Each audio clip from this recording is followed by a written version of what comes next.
sound is our true reality, our true being. Sound gives form. Everything is frequency. Frequency and vibration is all there is at every level. But we have distorted it. So there's a lack of harmony.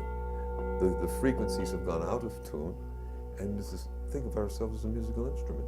We will put ourselves back in tune, closer to the natural frequency. Sound can make or break or rearrange molecular structure. If you think about what this means, then you realize that you can basically rearrange the molecular structure of your body.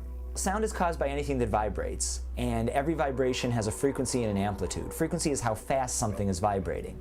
So things that are vibrating faster have a higher pitch to our ears, like the string on a violin.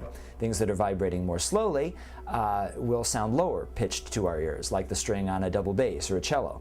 Amplitude, however, is how strongly it's vibrating. In other words, how forceful is that vibration? And that translates to our ears as volume, whether it's a soft sound or a loud sound. The first thing to understand is that sound is not a wave, which is the general view.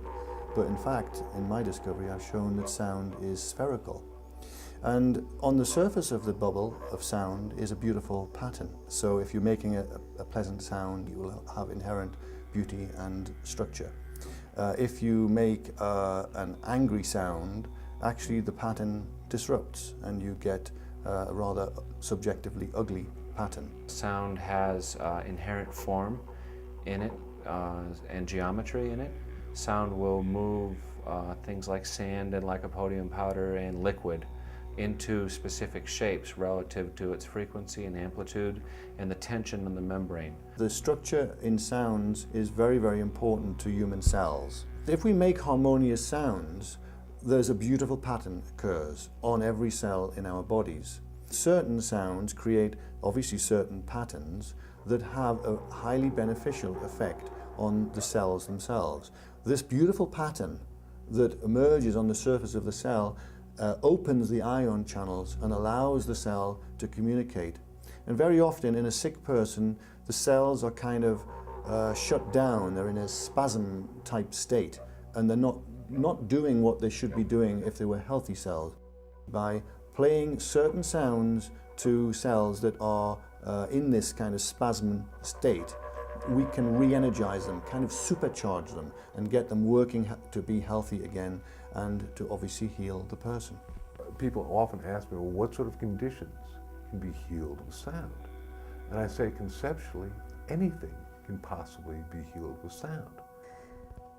I think sound can heal our physical bodies, our emotional body, our intellectual body, our soul. I've seen so many breakthroughs where people had hatred and pent-up stuff, and then I've seen stroke victims that their arm was all curled up and saw it relax and they could use it again, and how that helped restore their life.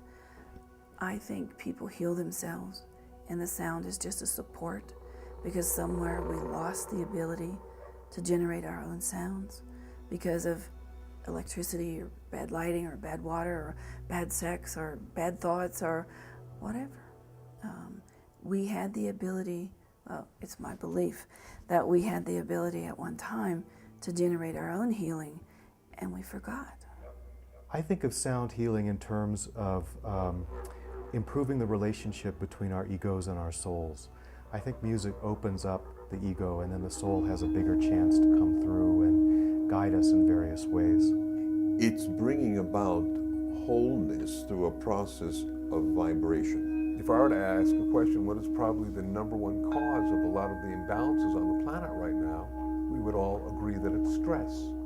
So if you could simply use music, sound, self-created sounds, to reduce stress, then you'd probably be alleviating a lot of the initial causes of imbalances that might manifest on your body. Because once again, if you can rearrange molecular structure, you can do anything.